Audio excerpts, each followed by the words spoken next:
Sejam todos bem-vindos pela ECIP e pela Junô, aqui a consultoria do professor Domingos Sávio. Está me vendo não, Salvador? Não estou te vendo não. Está vendo, Domingos, ele? Eu estou vendo e estou ouvindo. Então tá ótimo. Vai, pode ir avante. Então vamos lá, bom dia a todos. Bom dia. Agora sim. Em primeiro lugar, gostaria de pedir a todos que deixassem o seu microfone no mudo, para que não haja interferência. Quero aqui, de viva voz, agradecer aí o nosso colega Domingos Sávio, né, da Junô Consultoria e Treinamento, que se disponibilizou, né, a um curso, né, White Belt. Na realidade, é um mini curso, que é 4 horas, né? Para que vocês saibam, a Associação das Empresas do Complexo Industrial e Portuário do PECEM, nós temos mais de 40 convênios, em todos os segmentos, em todas as áreas. E, recentemente, assinamos um convênio com a Junô e solicitamos um mini curso, custo a 0,800, né, para a associação, mas limitado aos funcionários das empresas associadas, porque nós vimos que se abrisse era um público muito grande. Na associação, a gente tem, apesar da pandemia, né, nós temos depois fortalecido muito as reuniões virtuais, não só minicurso, palestras. O que está sendo um pouco mais difícil são cursos de maior duração, né? Mas principalmente os nossos fóruns, né? Nós temos 10 fóruns dentro da associação, e um dos fóruns é a inovação, liderado pelo Sabadia, e eu gostaria, então,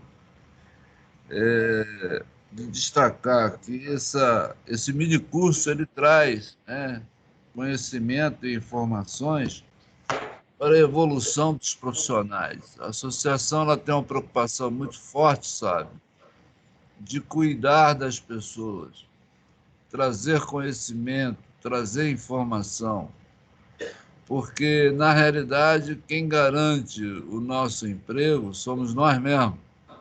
Sim. Veja o caso da FOR, a empresa toma uma decisão e acabou. Então, nós estamos querendo fazer desse complexo industrial e portuário do PECEM uma referência positiva a nível nacional e internacional, onde o investidor venha sabendo que aqui tem profissionais formados, qualificados e capacitados, né? Então, eu quero agradecer aí o Sávio a sua disponibilidade. São conhecimentos extremamente importantes. Agradecer a todos os participantes e informar que nós temos um convênio assinado com a Junô Consultoria, né, que dá um desconto caso alguma empresa deseje fazer um curso dedicado para ela, né? Mas, então, esse minicurso vai trazer esse pontapé inicial, que eu acho que nós temos que agregar valor ao conhecimento das pessoas. E esse é um caminho. Eu desejo a todos aí 2 horas, nós limitamos 2 horas hoje e mais 2 horas, porque a partir de 2 horas fica cansativo. O cérebro já começa a querer travar, né? Justo. E quero agradecer também a Sandrine, né, que é a nossa engenheira aí da associação, e pela organização, pela coordenação, e ao Ricardo Sabadia também. Bem, uma boa manhã a todos. Me desculpe, mas minha agenda não permite continuar na participação. Sabe, um abraço, sucesso. Um abraço a todos. Antes que os senhores saiam, né, vou pegar um minutinho a mais na agenda de vocês aí para fazer um anúncio que eu acredito que seja muito legal para todos nós, né? No nosso planejamento estratégico para 2021, nós colocamos a realização de dois congressos, né? Um está previsto para acontecer na primeira semana de outubro e o outro na primeira semana de novembro. Em outubro, nós teremos o Congresso Norte e Nordeste de Lean Six Sigma, né, com o congresso que vai trazer essa realidade, esse novo panorama para uma discussão e um debate aqui no Nordeste, em especial na cidade de Fortaleza, né, com grandes nomes dessa área no nosso país. E em novembro, nós teremos o Congresso Internacional de Liderança, onde grandes líderes mundiais nós vamos reunir para discutir essas questões em torno da liderança, as pessoas e o negócio. Então, nós vamos nos reunir aqui em Fortaleza e nós queremos, né, com muito prazer, desejosos, contar com o apoio, né, mais uma vez também da associação. Sejamos juntos, né, nesse grande projeto que vai, com certeza, agregar muito para o panorama da nossa cidade, da região, como também do nosso país, discutir questões emergentes para as organizações nesse momento que é um diferencial, que é um momento diferente, que as empresas elas vão, claro, se apropriar de algumas questões para colocar em prática um desenvolvimento exponencial. Ok, Sávio, estamos à disposição. Qualquer parceria que agregue valor, conhecimento para as pessoas, para os processos e principalmente para os resultados das empresas, pode ter certeza que nós estaremos sempre juntos. Ok, muito obrigado. Bom dia a todos. Eu vou agora compartilhar. Bom dia, Ricardo. Forte abraço. Domingos, também vou ter que sair para resolver umas coisas da ECIP. Agradeço a sua participação conosco, viu? Um abraço forte. Em breve a gente marca um café aqui em Fortaleza. Tá certo, então. Muito obrigado mais uma vez. Um bom dia, bom trabalho. A Sandrine vai ficar com você. Qualquer coisa que você precisar, tá à disposição, viu? Um abraço. Bom curso a todos. Então, voltando aqui à tela, eu vou compartilhar. Iniciando, né, o nosso curso do White Belt Lean Six Sigma. Um bom dia a todos, né? Teremos mais uma manhã produtiva, né, uma manhã de crescimento, e vamos, então, seguir nesse sentido, né, do conhecimento do Lean Six Sigma. Nós vamos ver, por meio desse curso, que é o White Belt, que é a primeira, nós chamamos de os primeiros passos, né, do Lean Six Sigma. Nós conhecemos os fundamentos, né, dessa metodologia de trabalho para o desenvolvimento de projetos nas organizações. Então, gente, como o seu Ricardo Parente falou, né, nós somos da Junô Consultoria e Treinamento, uma empresa voltada, né, para a área de desenvolvimento humano, desenvolvimento de projetos, trabalho, consultoria organizacional. Aqui tem um histórico da nossa empresa, né, o que nós fazemos quando nascemos, qual é a nossa proposta de trabalho, né, a nossa base de trabalho é em cima do Lean Six Sigma, né, que nós desenvolvemos os projetos, nossos cursos, a maioria dos nossos cursos também estão em torno do desenvolvimento, né, do Lean Six Sigma. E aí no nosso mini curso de hoje, que é o do White Belt, nós vamos começar então os primeiros passos, né, no que nós chamamos de o caminho dos belts, que ele é composto por cinco etapas, podemos dizer assim, que é o White Belt, o Yellow Belt, Green Belt, Black Belt e o Master Black Belt. Sandrine, está chegando bom para vocês aí o som? Tá tudo certo, Domingos. Ótimo, perfeito. Aqui está um pouco da nossa missão, vocês conheceram qual é o que nós buscamos. Temos como missão, enquanto organização, atuar no mercado de consultoria e desenvolvimento humano por meio de projetos de melhoria de médio e alto impacto, proporcionando aos nossos clientes resultados significativos, mantendo a eficiente gestão de custos, para que nenhum dos nossos clientes e fornecedores venham a nos dizer que falhamos. A nossa visão, claro, como toda empresa, nós temos nossa visão, nosso sonho de futuro, que é sermos reconhecidos em todo o território nacional, por meio do desenvolvimento de projetos de melhoria com resultados significativos e perenes, como também pela promoção de experiências inesquecíveis aos nossos alunos, por meio dos nossos processos de ensino-aprendizagem. Nossos valores, responsabilidade social, pensamento sistêmico, espírito de equipe, foco em resultados positivos, respeito ao ser humano, humildade como fator de desenvolvimento e os Juno Lovers. Um pouco de alguns dos nossos cursos, aqui nós estamos ofertando ao mercado 12 cursos de pós-graduação na modalidade Blended Learning e todos também no estilo do MBA executivo, né? Temos em desenvolvimento interpessoal e liderança positiva, engenharia da produção e operações com ênfase na indústria 4.0, engenharia da qualidade e inteligência de negócios, é o BI, engenharia em logística e cadeia de suprimentos, gestão ambiental e responsabilidade social corporativa, gestão de projetos com a metodologia ágil Scrum e qualificação Green Belt, engenharia de produto e gestão da marca, estratégia empresarial e gestão de processos, indicadores e compliance, startup enxuta, negócios digitais e crescimento exponencial, desenvolvimento organizacional e gestão de risco, contabilidade tributária e ciências atuariais, e controladoria, auditoria contábil e governança corporativa. E os cursos, né, de qualificação, que é o Green Belt, o Black Belt, que está chegando agora no segundo semestre de 2021, né? Fé em Deus, tudo certinho. Especialista em análise de dados, que é um curso que a gente estamos formando sempre turmas, e tem turmas formando agora, acho que não foge da memória, esse final de semana tem uma turma já acontecendo. É um curso bem amplo, que ele é composto por 5 módulos, que é o Master em Excel, depois vem VBA aplicado a negócios, Dashboard de gestão, Power BI aplicado a negócio e proficiência em Minitab. Também o de Manufacturing, Lean Manufacturing, TPM, aqui a área mais da área comercial, que é a parte de técnico de vendas, excelência em atendimento, a estratégia para aumentar a receita, que é a nível mais no nível tático das organizações, de como desenvolver estratégias para que a organização ela venha a performar melhor, principalmente no quesito financeiro.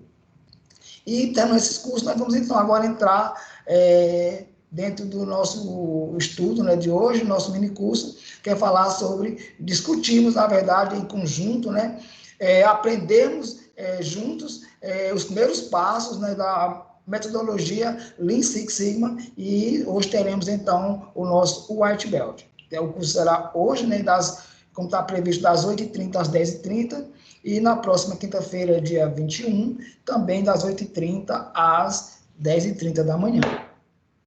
E temos aqui o White Belt, tal. Lembrando que vocês terão todo esse material, ele será enviado para vocês na íntegra, como ele será apresentado aqui, né, todos os slides, e também se vocês receberão algum texto, uma produção escrita acerca de algum código Lean para reforçar mais os conhecimentos e o certificado de todos vocês que estão inscritos no curso. Lembrando que é importante, quem não se inscreveu, que se inscreva, que era para que nós tenhamos, então, os dados na relação para que possamos emitir esse certificado. Que é importante, né, ter esses certificados, né, que geralmente as pessoas elas iniciam no White Belt e uma parte, boa parte, acham interessante, se interessam, trabalham com melhoria, com projetos, e acabam dando os outros passos, e é bom ter todos esses certificados, né, que mostram assim, com muita clareza, né, o passo a passo que foi dado em busca do conhecimento. E aqui é o meu currículo acadêmico, né, que eu não vou ler porque não há necessidade, né, vamos então seguir. Então, começando agora o caminho dos belts, né? O profissional tem noções da linguagem usada na metodologia Lean Six Sigma e possui condições de auxiliar na coleta de dados e informações nos projetos de melhoria. Então, o que a gente entende em um primeiro momento? O profissional que ele é belt, né? Seja ele de white a master, né? Black belt, todos trabalhamos dentro da visão e da operacionalidade da metodologia Lean Six Sigma, né? E o White Belt é aquele profissional que ele conhece, né, acerca da metodologia, tem as informações de base e ele está pronto para apoiar, para contribuir, né, os profissionais Green Belt, Black Belt, Master Black Belt na condução de projetos de melhoria. O White Belt, né, como são os estudos iniciais, né, ele não há condição de desenvolver um projeto de melhoria. Nem o White Belt, nem o Yellow Belt. Mas eles já apoiam, já conhecem a metodologia, o significado do Lean Six Sigma, então eles já podem, então, dar a sua contribuição a nível de start, né, nos projetos de melhorias desenvolvidos pelos Green Belts e pelos Black Belts. O Yellow Belt já sobe um pouco mais no nível, né, que é como se fosse faixa, lembra muito o judô, né, faixa branca, faixa amarela, faixa verde, faixa preta, a super preta, né, que é o Master Black Belt. E o Yellow Belt, além de conhecer os termos próprios da metodologia, ele pode coletar dados, né, consegue utilizar algumas ferramentas básicas para melhorias pontuais na estação de trabalho ou em processos específicos. Ou seja, o Yellow Belt ele já avança mais um pouco, né? Ele já pode participar dessa coleta de dados, né? Ele não faz uma análise mais acurada, uma análise mais profunda, mas já consegue entregar esses dados já bem coletados, né, de uma forma que sejam confiáveis para que os Green Belts e Black Belts eles façam essas análises, né? Ou seja, já é um nível a mais, vai ampliando o conhecimento dentro da metodologia Lean Six Sigma. E o Green Belt tem condições de gerenciar um projeto de melhoria em uma organização, lembrando que um Green Belt, ele gerencia, né, projetos que sejam de médio impacto, né, não são os de grande impacto, o que nós chamamos de projeto de médio impacto, que tem um retorno em torno de 500 a 1 milhão de reais para a organização. Então, são geralmente os projetos que são desenvolvidos por um Green Belt. Projetos de entre 3 e 4 meses, são projetos mais rápidos, inclusive. Então, por essa capacidade de resposta que um Green Belt possui, né, vamos dizer assim, essa velocidade de análise e síntese de dados, analisar dados profundamente e desenvolver projetos, entregar resultados, que tem tornado esses profissionais tão buscados, né, tão desejados pelo mercado, e claro, né, também são muito bem remunerados por conta disso, pela sua capacidade de entrega para as organizações, né. Eu, assim, está muito, algo assim que ajuda bastante, inclusive, em um currículo, né, você coloca lá Green Belt, né, eu falo isso até por experiência própria, né, como professor universitário, eu lembro quando eu ingressei na instituição na qual eu trabalho, né, como professor, o que me facilitou foi que na época eu era Green Belt, né? E aí, isso, como dito pelos coordenadores, me isentou, inclusive, de ter que dar uma aula, que chama de aula probatória, que é uma aula que o professor tem que dar para 3 coordenadores, eles vão fazer a avaliação e tomar a decisão se contrata ou não o professor. E aí, na época, eu era Green Belt, né? E aí, quando eles viram no meu currículo isso, não, então o senhor está isento da aula probatória, nós precisamos do seu serviço, da sua contribuição, e eu fui lá para dar um curso de Yellow Belt, ajudar em projeto de melhoria, e ingressei automaticamente como professor. Então, assim, começa a perceber, né, com muita clareza que essa certificação, esse conhecimento, né, que nós vamos começar a discutir hoje, ajuda bastante, né, na nossa, vamos dizer assim, de uma maneira muito tranquila, assim, mas também com humildade, né, nossa ascensão profissional. Ajuda bastante, bastante. Tem o Black Belt, que é responsável por traçar as estratégias de vários projetos de melhoria, ensinar técnicas e ferramentas e, se preciso, aplicar técnicas avançadas de análise de dados. Ou seja, o Black Belt já está acima do Green Belt. O Black Belt ele já tem a condição de, vamos dizer assim, se responsabilizar, né, e traçar essas estratégias que serão necessárias para a condução de vários projetos. Eu tenho, digamos, uma organização, 3 ou 4 Green Belts, onde cada um está conduzindo um projeto de melhoria na organização, claro, apoiado pelos Yellow Belt e pelos White Belt, inclusive, e aí o Black Belt ele faz essa coordenação desses projetos, né, e vai auxiliando todo o corpo de trabalho. O Master Black Belt, que é o último estágio, né, que a gente chama do caminho dos belts, que é o profissional que é capaz de implantar um sistema de gestão Seis Sigma, ou seja, em toda uma organização ele estabelecer, vamos dizer assim, tornar daquilo dinâmico e executável, né, exequível, um sistema de gestão Seis Sigma, ou como a gente também costuma chamar, né, o sistema da melhoria, o programa de melhoria dentro de uma organização, ou seja, uma coisa bem, bem global. Nesse sentido, a gente começa a perceber que o Master Black Belt ele tem uma visão ampla do negócio, é um profissional com um conhecimento de estratégia, né, muito profundo, gestão de pessoas, liderança, né? Então, assim, se estuda muito isso no Master Black Belt, como trabalhar, como coordenar, né, vários grupos de projetos simultâneos para fazer com que se torne um sistema de melhoria dentro da organização. E aí, além de treinar e motivar equipes, gerenciar projetos, gerencia os projetos, claro, né, seus riscos e custos, para que tudo isso funcione em harmonia, né, e liderar. E nesse caso, o Master Black Belt, acima de tudo, é o líder de todo o programa Seis Sigma e seus belts. É aquele profissional, né, com uma alta capacidade de resposta, que gerencia todos os projetos, né, o sistema de melhoria da organização, como também os Black Belts, os Green Belts, Yellow e White Belt.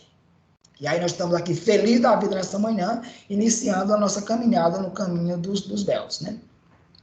Eu lembro, quando eu iniciei meus estudos no Lean Six Sigma, na época eu estava fazendo um MBA, engenharia de produção, e era tudo muito novo, eu vinha da área de humanas e achei aquilo muito interessante, comecei a gostar de matemática, e aí, quando a mesma empresa ofereceu o curso de Green Belt, eu não tinha muito conhecimento, mas eu estava vendo o Lean Six Sigma, achava aquilo muito interessante, eu vou fazer. E aí eu já entrei direto no Green Belt, né? Enfrentei dureza, porque eram coisas novas, né? A estatística, né, muito avançada, nós trabalhamos muito com estatística, mas uma coisa que eu coloco de bom para vocês, que vocês não precisam se apavorar, que nós temos do nosso lado um software muito bom, que chama-se o Minitab, que nos ajuda bastante nessas análises estatísticas, né?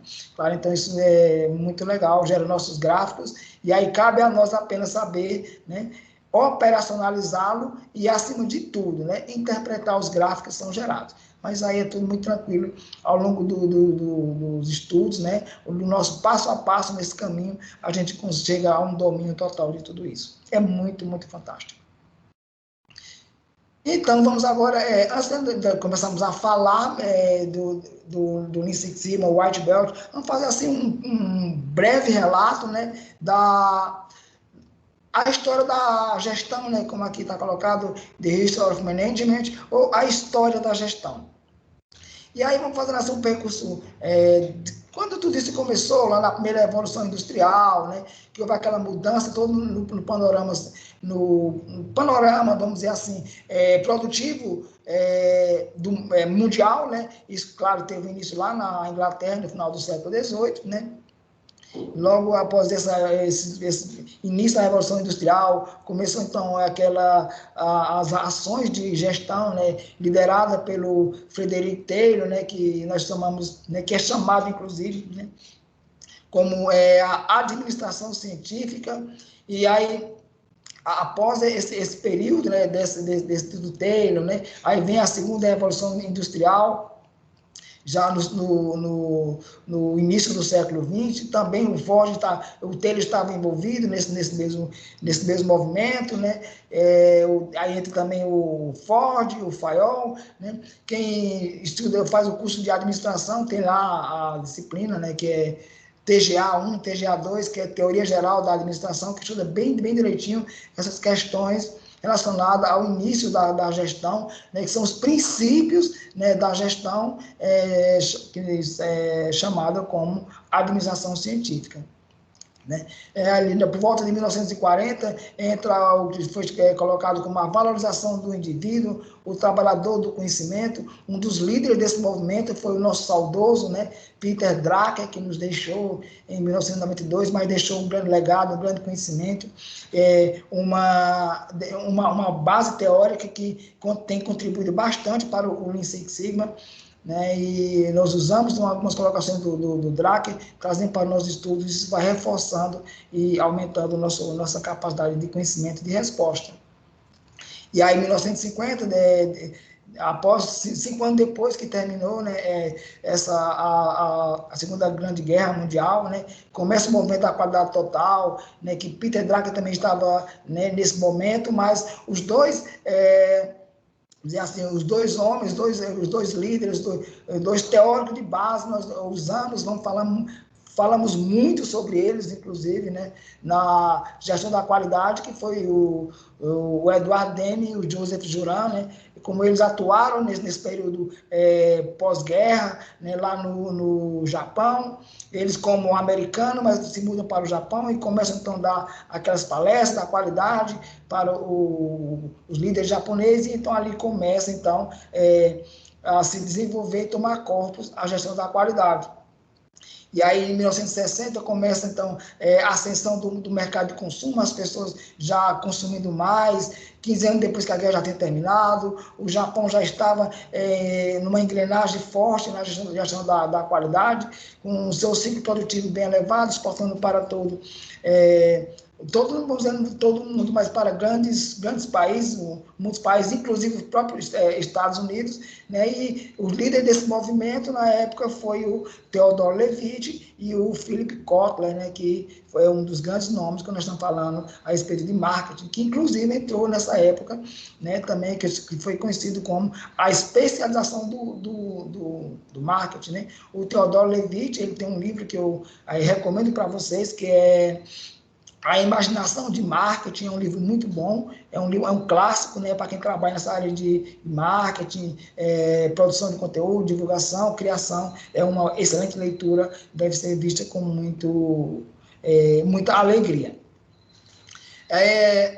E aí, na década de 1960 a 1970, começa um movimento, né, movido por tecnologia, que aí foi tida como a terceira revolução industrial, né, e é um período, né, de utilização dos computadores nas organizações, seguir a popularização da gestão, a ascensão tecnológica e uma série de ocorrências simultâneas que começou a mudar o panorama da gestão das organizações, né?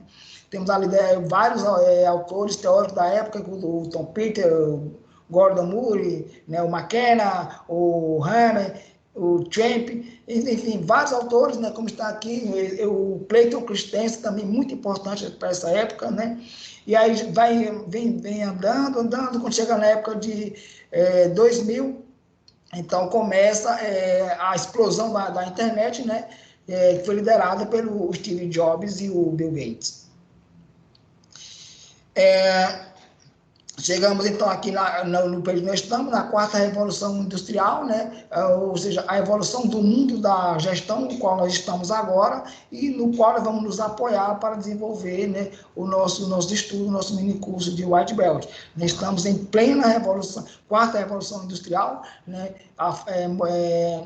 Com essa nomenclatura da indústria 4.0, teve seu início lá em 2011, lá na Alemanha, foi liderado esse movimento inicial pelo Klaus Schwab, né, que é um grande autor, também tem um livro muito bom, um livro de base, que é a Quarta Revolução Industrial, que eu recomendo para vocês essa leitura de base, né.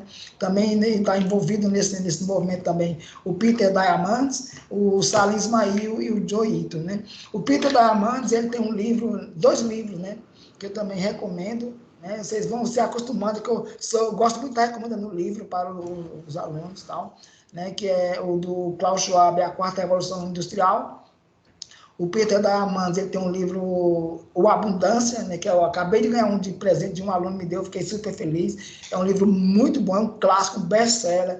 São leituras clássicas para nós que trabalhamos com gestão e queremos evoluir na carreira, e também dá uma excelente contribuição para as organizações das quais nós fazemos parte, né? Então, ele tem um livro lá que tem o Abundância, tem um outro que é Oportunidades Exponenciais.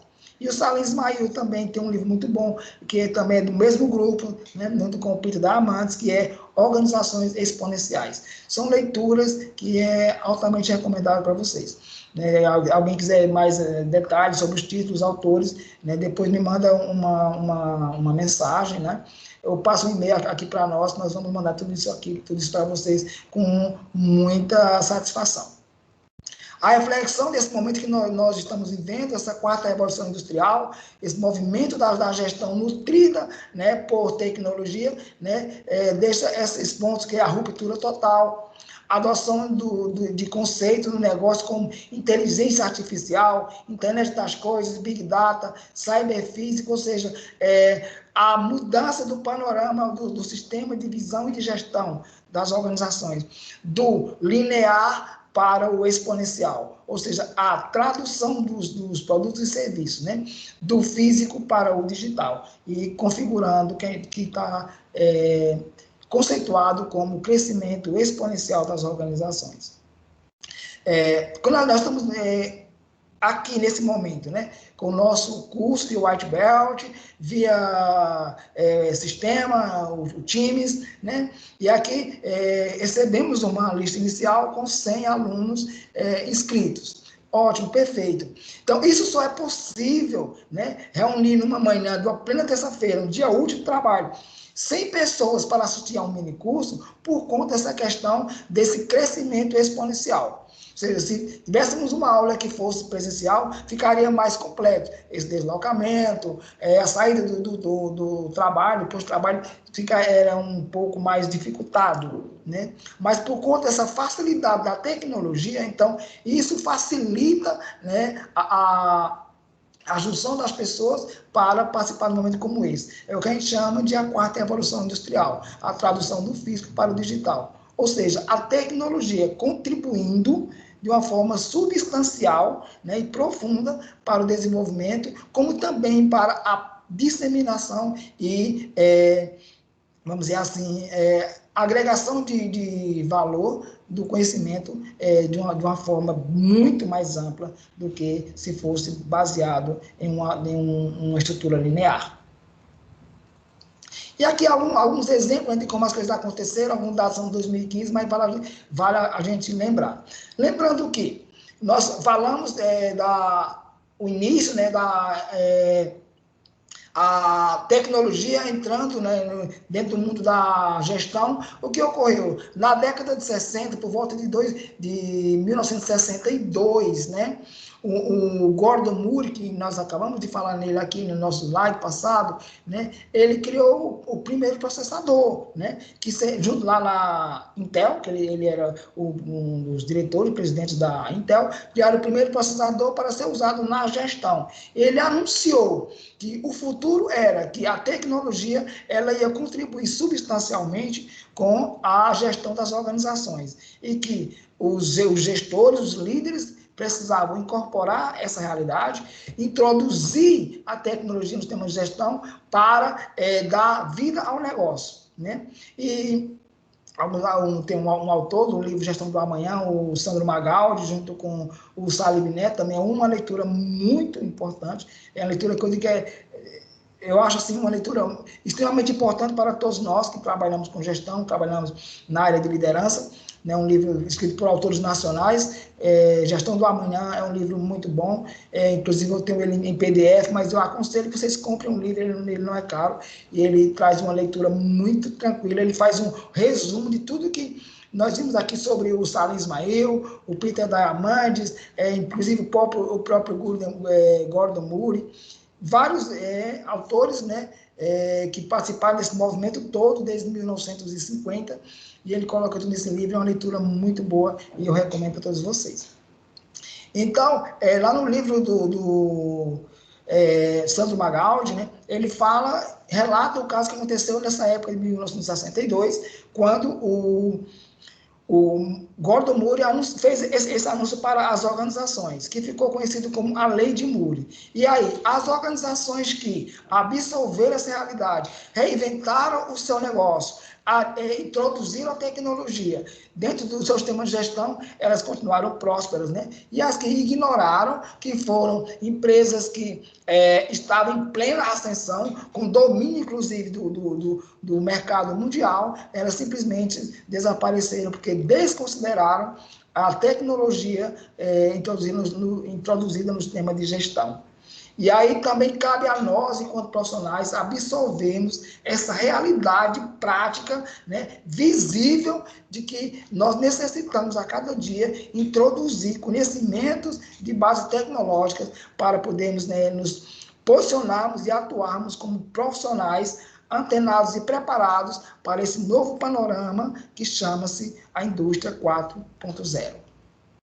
E aí, em 2007, tendo aqui o caso, né, 90% dos lucros no total do mercado mundial, do setor, era movido por essas 5 empresas, né, Motorola, Samsung, LG, a Nokia e Sony Ericsson, né? E aí, em 2015, o que ocorre? A ascensão do iPhone, que na época foi visto como algo que não dava certo, não tinha como funcionar, e aí o que ocorre em 2015, isso, ou seja, 5 anos atrás, né? E o iPhone ele passou a ser detentor de 92% dos lucros globais no setor, e declínio dessas marcas, ou seja, essas marcas declinaram em termos de tecnologia dos smartphones, que hoje nós temos em mãos, claro, e o iPhone ele teve a sua ascensão, porque ele incorporou a alta tecnologia nos seus produtos e serviços. Claro, a LG ainda existe, Samsung existe, Sony Ericsson não costumo ver mais, né? A Nokia, a nível de smartphone também a gente não vê quase, Motorola continua, mas tiveram os seus abalos. Ou seja, a tecnologia, ela desconstruiu mercados e construiu um novo mercado, como nós vemos hoje, né? As famosas startups, né?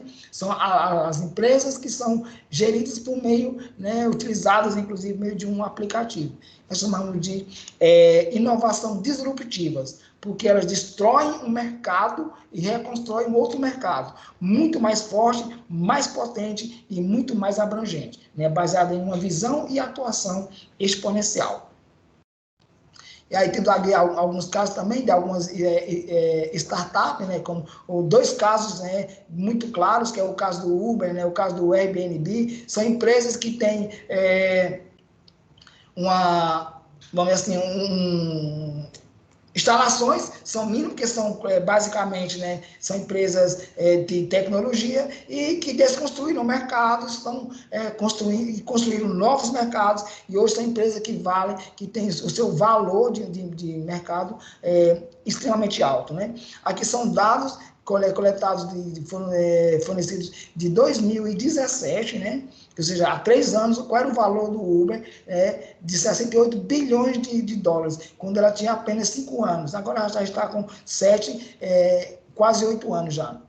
E o Airbnb, na época, com 10 anos, tinha um valor de 30 bilhões de dólares. E aí a gente pergunta, onde fica o Uber? Qual é a grande indústria? Ou as grandes instalações do Uber e do Airbnb? Não existe coisa grandiosa. Apenas escritórios simples e pequenos nos países em que atua, né? E na época, o Uber já atuava em 450 cidades, em 73 países. E em 2017... a quantidade de viagens que os motoristas do Uber já tinham feito em 5 anos era o suficiente para dar 35 viagens, ida e volta da Terra até o planeta Marte. Então, isso é o que mostra a força da tecnologia, né, quando ela está sendo incorporada à gestão, onde as empresas chegam. E como também os profissionais, movidos por esse conhecimento tecnológico, o que eles são capazes de entregar.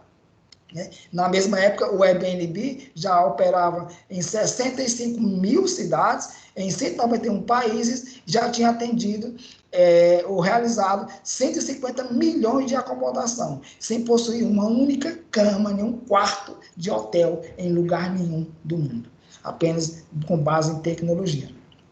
Né? E aqui também um outro ponto a ser discutido, as famosas, né, que a gente estuda muito, ensina nos cursos de graduação, que são as 5 forças de Porter, que é muito famosa, que é a rivalidade entre os concorrentes, a ameaça de novos entrantes, poder de barganha dos clientes, poder de barganha dos fornecedores e a ameaça de produtos substitutos. E aí Porter pregou que essas são forças que oprimem uma organização, portanto, o gestor tem que procurar aniquilá-la, né?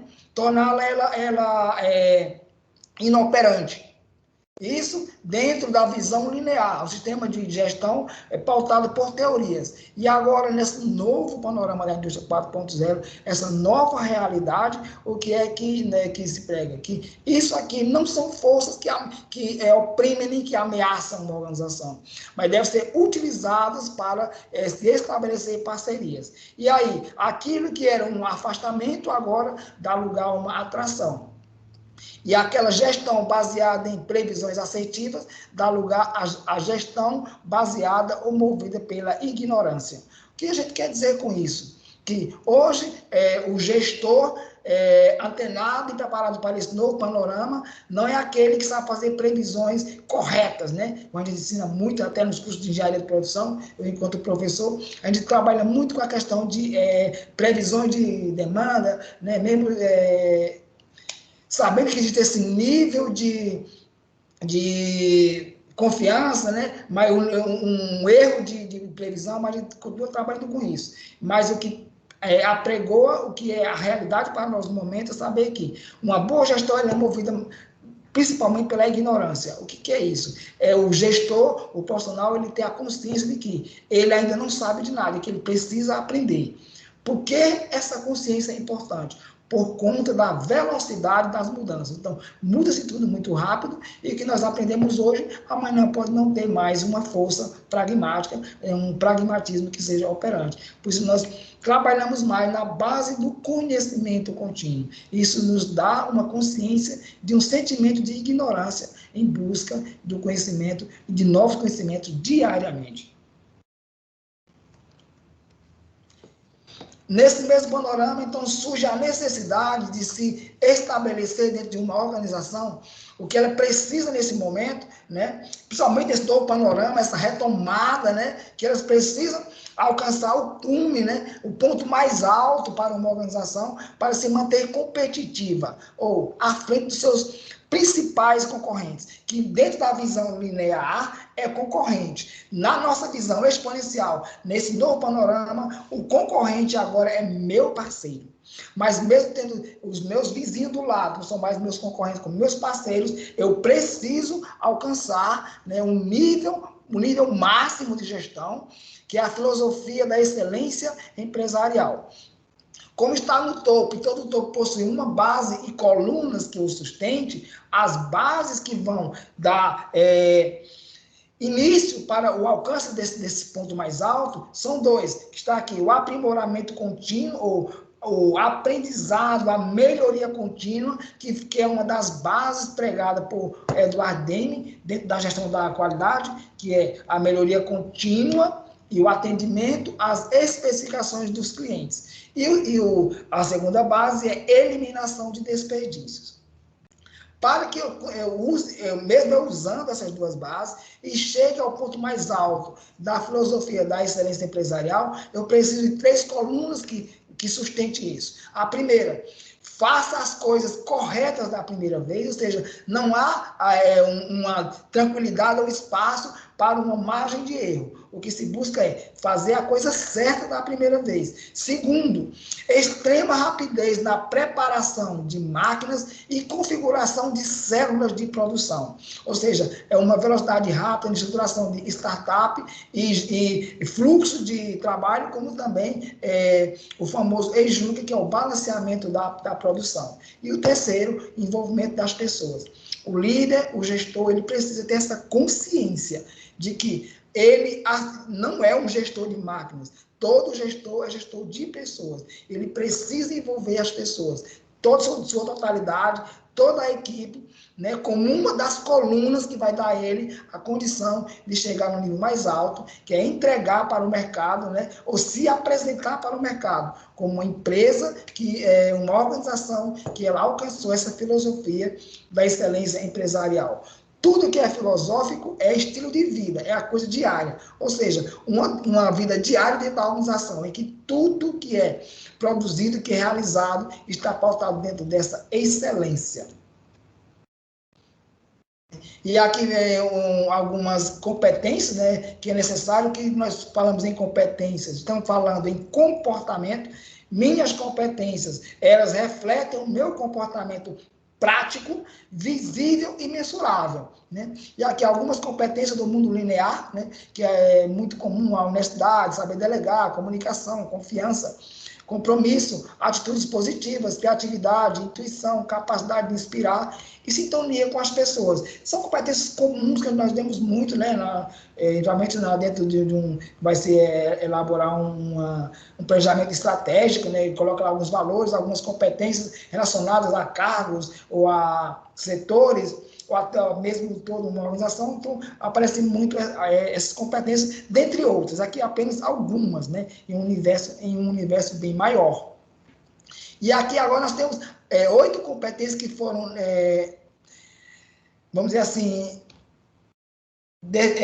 escolhidas, ou vamos dizer assim, destinadas e necessárias, inclusive, para o novo líder, né, da indústria 4.0, ou o líder em um mundo em transformação, né? Ou seja, um líder criador do futuro, ou seja, um líder que ele muda o presente da organização com vista a criar um futuro diferente do passado por meio de lições aprendidas e vividas no presente, né? Ou seja, ele consegue orientar essa orientação de esforços de uma equipe em sua totalidade, coordenar harmonicamente os motores 1 e 2. O que é esses motores 1 e 2? O motor da manutenção e o motor do desenvolvimento. Hoje nós estamos estudando, estamos nos preparando para colocar em prática isso, em caráter de urgência, esses 2 motores. Eu preciso fazer com que a organização ela continue, né, se mantendo, né, em todas as áreas, principalmente na área financeira, mas preparar também para o motor da mudança, o motor da transformação, ou seja, uma nova empresa diferente, uma nova organização diferente em um futuro bem próximo, né? Existem algumas colocações de alguns teóricos, né, que eles até dizem que o líder ele tem que estar pronto para sepultar o negócio, né, para dar vida ao novo negócio, colocar em prática um novo negócio, seja capaz de atender às exigências da indústria 4.0. Aprender a desaprender, né, desenvolver o pensamento exponencial, ou seja, sair dessa visão linear do menor e ter uma visão mais ampla, que possa impactar milhões de pessoas simultaneamente. A segunda é o pensamento bold, que é o pensamento arrojado, o pensamento corajoso, atrevido, né? Nessa nova realidade, não dá para se pensar na maneira comum, né? nessa abrangência menor. Não. Hoje nós precisamos ser ousados enquanto líderes, enquanto profissionais de equipe, né? Com esse pensamento atrevido, mas também forte. Eu não posso pensar grande, pensar de uma forma atrevida, mas eu preciso também ter conhecimentos de base, principalmente tecnológico, que dê sustentabilidade e dê assim um caráter de confiança e tranquilidade para aquele meu pensamento arrojado e atrevido.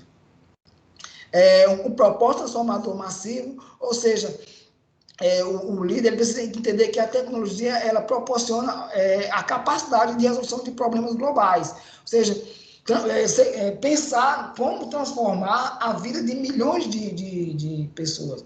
Aqui, por exemplo, na nossa consultoria, nós estamos muito claros nessa nova realidade e nós sabemos que agora é necessário que a gente incorpore uma nova metodologia, né, de trabalho em termos desse processo de ensino-aprendizagem. Nós precisamos alcançar muitas pessoas simultaneamente. O conhecimento tem que chegar rápido, porque é uma emergência nas organizações e, por isso, a tecnologia ela é o melhor caminho. É bem isso, né? Que é essa transformação massiva, transformar uma grande massa simultaneamente. E a tecnologia é o caminho. E o Lean Six Sigma, né, nós temos que ter isso em mente. Ele é um estudo, é uma metodologia de base tecnológica.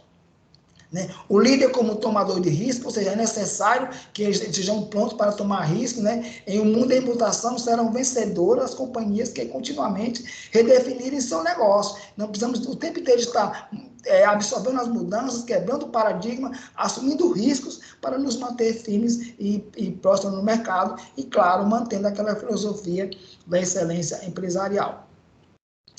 Líder como entendedor da lei de Moore, ou seja, aquela lei da tecnologia, né, a lei que já percebeu com muita clareza e coloca em prática o uso da tecnologia para a gestão diária dentro da organização, né? Com plataformas e novas tecnologias devem ser absorvidas. Eu falo para os meus alunos na graduação, como também na pós-graduação, né, que as teorias, elas existem, nós estudamos e a gente vai continuar estudando, né, está lá nos currículos das disciplinas, mas nós precisamos sair da teoria de base e irmos em busca do conhecimento de tecnologia, que são elas que vão definir, né, a partir de então, como para muitos já há uns 2, 3 anos atrás, o nível de sucesso que vamos ter na nossa vida profissional, como também a nossa capacidade de resposta às exigências e necessidades da organização. E, no último nível, se nós vamos continuar ou não nos nossos postos de trabalho.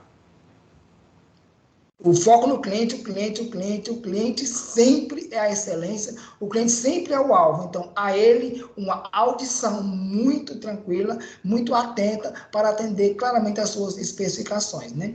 O líder deve apresentar congruência entre discurso e prática, né? Não somente dizer que nós estamos focados no cliente, mas que haja realmente ações práticas, né, dentro do nosso modus operandi diário nas organizações, realidades que levem realmente ao encontro, né, dessa atenção ao cliente, de procurar satisfazê-lo e, quando possível, e se possível sempre, né, surpreender esse cliente, porque ele é a grande estrela do momento. 7, né? A capacidade de fazer grandes perguntas, ou seja, o líder da indústria 4.0 não é mais aquele que tem todas as respostas prontas. Não estamos atrás de respostas prontas mais no momento. Estamos buscando pessoas profissionais que são capazes de fazer as perguntas certas para gerar uma inquietação, uma busca de respostas que sejam condizentes com as necessidades e emergências organizacionais. E aí, a lógica bem simples traz a seguinte perspectiva. Em um mundo estável, respostas estáveis. Em um mundo imprevisível, respostas imprevisíveis. Ou seja, muito mais importante do que ter respostas prontas no momento é saber fazer as perguntas certas. Por 8, o líder conector, né, que ele coloca o líder como conector de silos, né, aquela ideia de ligar silos, aqueles armazéns, ou seja, o líder saber conectar os vários pontos de uma organização, colocando em prática de uma maneira muito tranquila, nós chamamos de pensamento sistêmico, e também, na verdade, uma gestão baseada em sistema, onde todos os pontos nas organizações estão interrelacionados.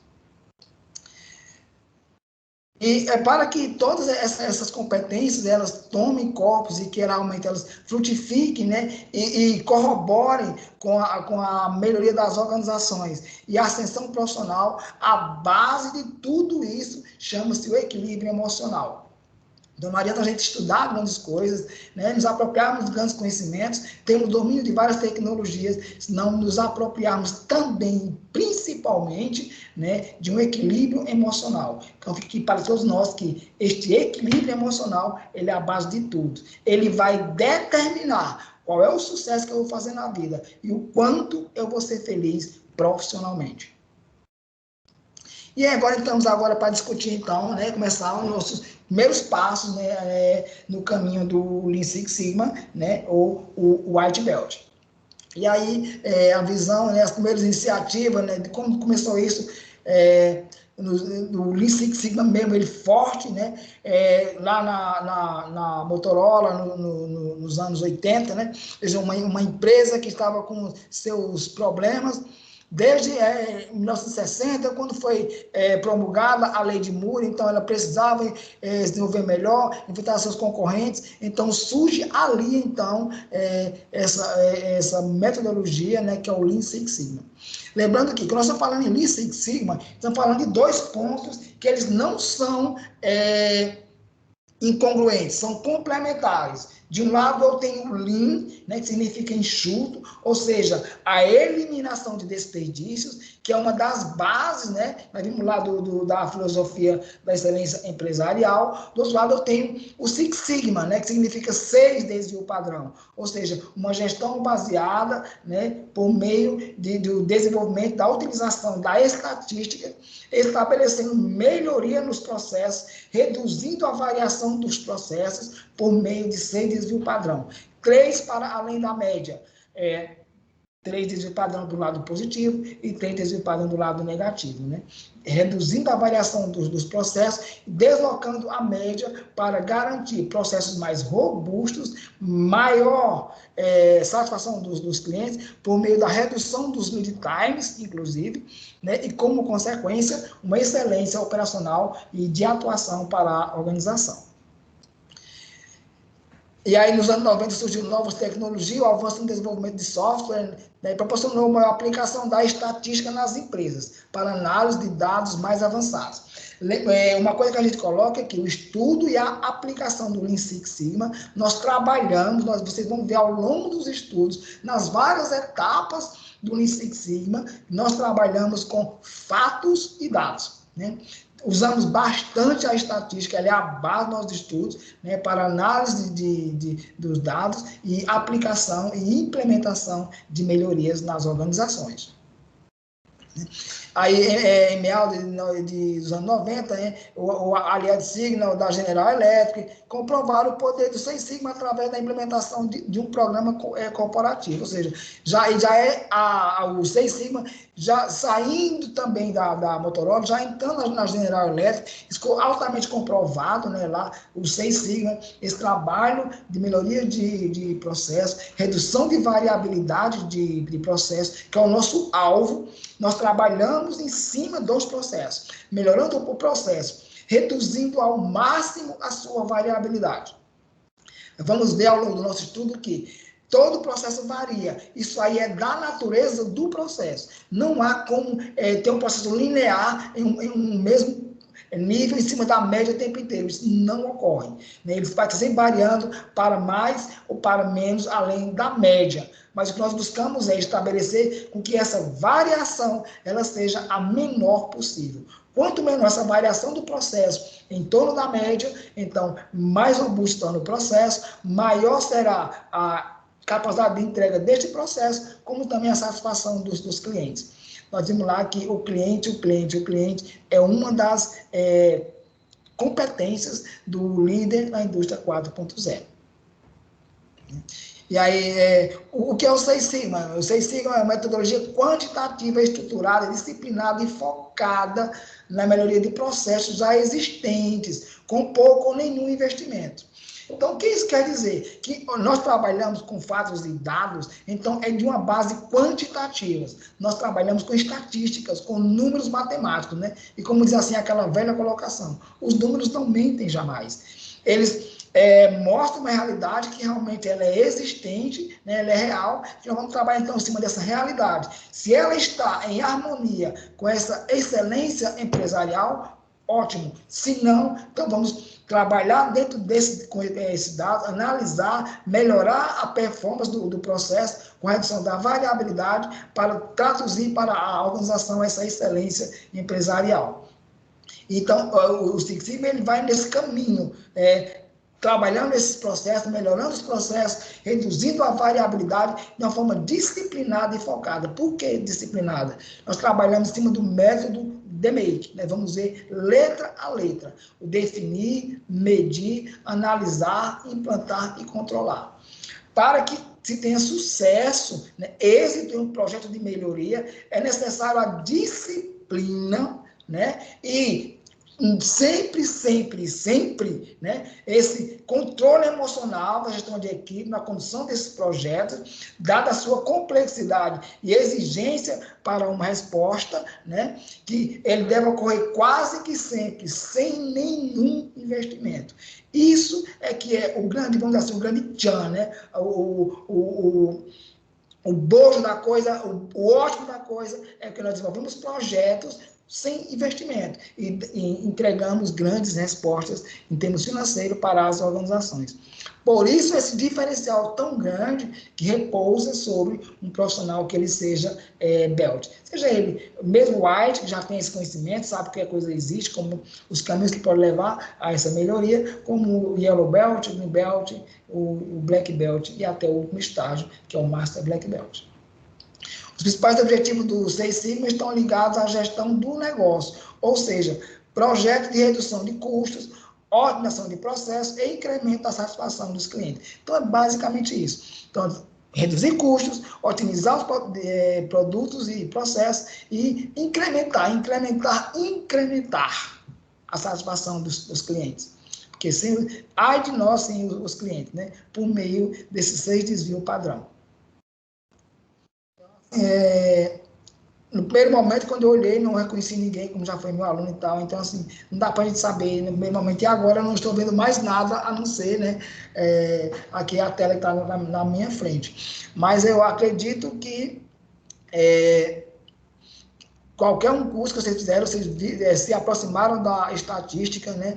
Eu digo assim sempre que a estatística ela é nossa amiga nesse momento, ela que nos ajuda, nós desenvolvemos, né, um conhecimento, um desenvolvimento de projetos mais assertivos, e é necessário que a gente tenha, né, essa aproximação. Todas as pessoas gostam de estatística? Não. Né? Eu creio que estatística ela tem uma dicotomia nesse sentido. Quem ama, ama. Quem não ama, odeia. Né? Parece que não existe meio termo. Mas quando a gente começa a trabalhar com Six Sigma, você vai vendo as coisas, quem não gosta começa a entrar no outro campo, que é o dos que amam, e ver que há muita ajuda, que estatística é uma coisa, na verdade, simples, não tem nenhum mistério, né? Apenas ela só requer um pouco de atenção. E, claro, dados confiáveis para utilização para as análises e, por fim, a implementação das melhorias por meio dessas análises desses dados. E aqui fala, o Seis Sigma é uma metodologia que depende de métricas. O que são métricas? Indicadores. Então, nós trabalhamos em cima de indicadores. Todo o processo, ele tem o seu tempo de execução, né? Tem entre processos os supermercados, veremos isso em um nível mais avançado dos nossos estudos, e os indicadores do processo. O que é um indicador? Aquilo que me indica qual é a resposta de um processo. Vai me mostrando em que nível o processo está entregando. E aí, o Lean Six Sigma, ele vai, em cima desse indicador, mudar esse indicador. Porque é na mudança desse indicador que repousa, né, a melhoria do processo, né? Ou também dados confiáveis, né? Sobre a questão dos dados, a gente estuda bem isso, né? Lá no Greenbelt, como nós estamos na parte na famosa MSA, né? Que é a análise do sistema de medição, que ela é substancial para a gente aplicar o CEP, né? Não sei se alguém aqui na sala já estudou CEP, que é o controle estatístico do processo. Se alguém que já fez alguma pós-graduação na área de engenharia de produção, da qualidade, provavelmente estudou CEP, né? É algo muito importante, mas é bem avançado, que a gente tem isso em algumas pós-graduações, tem estudo do CEP, como também tem no curso de Greenbelt em diante, já começa a ver a parte de CEP, né? Eu, lá na instituição que eu trabalho, sou professor também de CEP nos cursos de pós-graduação, e assim, eu acho super fantástico, é uma disciplina assim, que é muito aguardada, a gente faz assim, uma coisa muito legal na sala de aula e todo mundo fica muito feliz. Eu acho muito satisfatório, né? Aquilo que é um mistério, a estatística, fazer cálculo, a gente chega lá e vê que é simplesmente um caminho para nos ajudar, algo que vem nos ajudar. Como assim, tipo, eu estou doente e alguém traz um remédio para me ficar bom. Ótimo. Então, tá, ainda a gente trabalha também nesse mesmo caminho, né? Eu estou aqui com um problema, que a gente chama de uma indigestão organizacional, eu não sei como é que eu vou analisar meus dados, e chega lá e te fala o caminho legal, o caminho tranquilo, para você fazer a análise dos seus dados e implementar as melhorias necessárias para que o processo ele venha a performar melhor. E aí tem o foco da meta e com grande dispersão, ou, aliás, fora da meta, perdão, ou seja, um processo fora da meta com grande dispersão, ou seja, com grande variabilidade, né? Que essa variabilidade é que tira a robustez, a capacidade de entrega de um processo, e depois vem um processo centrado, né? E com pouca variabilidade, ou seja, um processo melhorado. Então, já vamos colocar isso nas nossas mentes. O Lean Six Sigma, ele vai em cima, né? Vai para os processos, olhando os indicadores, melhorando o indicador ou indicadores, ou seja, para que o processo se mostre performando melhor e ele possa se alinhar com a meta, por meio da redução dessa variabilidade. E aqui uma tarefa assim, para a gente começar, né? Sempre vai ter algumas tarefinhas, né? Vamos pensar aqui, que nós já vimos aqui, né? Quando nós estamos estudando lá, principalmente no curso de engenharia de produção, até mesmo administração, processos gerenciais, a gente está fazendo uma simples análise de uma previsão de demanda simples, né? Vamos dizer assim, pela média móvel. Tá, então, eu pego uma série temporal, um conjunto de dados, por exemplo, os dados de um ano, né, de consumo de 12 meses, e aí eu vou estabelecer uma previsão para o mês seguinte, né, que a gente sempre usa aquela fórmula que é comum, né, que a média móvel é igual ao somatório de N dividido por N, ou seja, o somatório dos valores dividido pela quantidade de valores. Aí a gente tem, então, aquele número que a gente entende como sendo uma previsão para um período futuro, né? É uma coisa muito simplificada, né? Não vou dizer simplista, porque também não é assim, é ciência, mas é mais simplificada. E aí, claro, a gente estabelece, aí toda previsão de demanda, o que a gente chama de um nível de confiança. Eu confio que 95% dos dados estão certos. Realmente é a base, é o valor mais usado como nível de confiança, né? Que a gente usa até na própria engenharia de produção dos cálculos também, 95%. E aí, se eu estabeleço 95% com o meu nível de confiança e o valor total é 100, então aí está sobrando, está além desses valores, 5%. O que é que significa? A minha tolerância. Ou seja, eu tolero que eu erre, que haja um erro, né, ou um não atendimento, ou uma incongruência em 5% dos meus dados, ou 5% das minhas ocorrências. É um valor muito comum, né? Nós vamos ver até lá na frente, estudando no Greenbelt, né?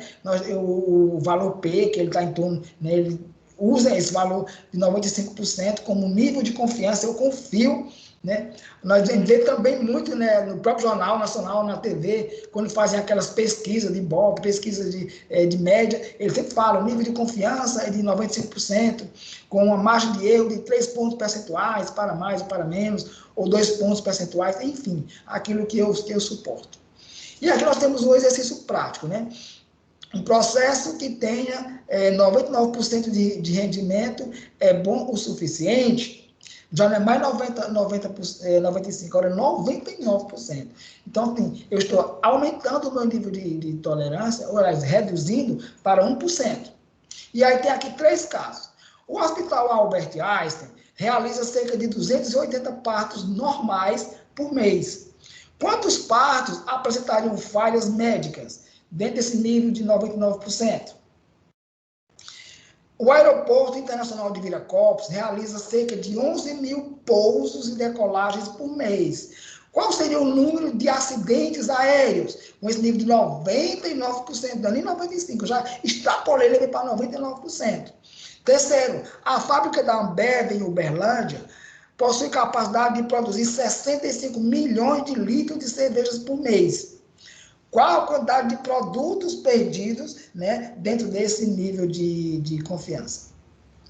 E aí, assim, eu vou deixar aqui 2 minutos, né, que vocês estão todos me ouvindo, e aí alguém quiser dizer esse cálculo e quiser falar, então tem 2 minutinhos, aí pode abrir o microfone rápido e falar. Sávio, pode me chamar de Sávio, não tem problema, não, Sávio está ótimo. tá? Professores, se vocês quiserem, não é obrigado nessa coisa, sou muito tranquilo nessa hora. Sabe, na questão A do hospital, encontrei tal valor, do aeroporto tal valor, e da fábrica da Ambev tal valor. Então, vou cronometrar aqui 2 minutos, tá certo? Se alguém quiser falar, fica à vontade. Vou aguardar.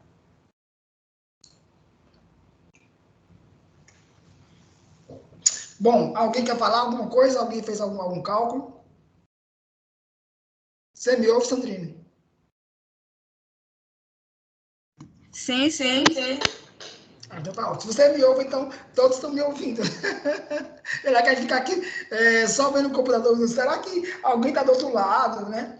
Quando é no caso das aulas lá da faculdade, que é essas aulas online, eu ficava pensando, será que eles estão acordados, meu Deus? Ou seja, você pegaram no sono novamente? O que é que está acontecendo do outro lado da tela? A gente não sabe, né?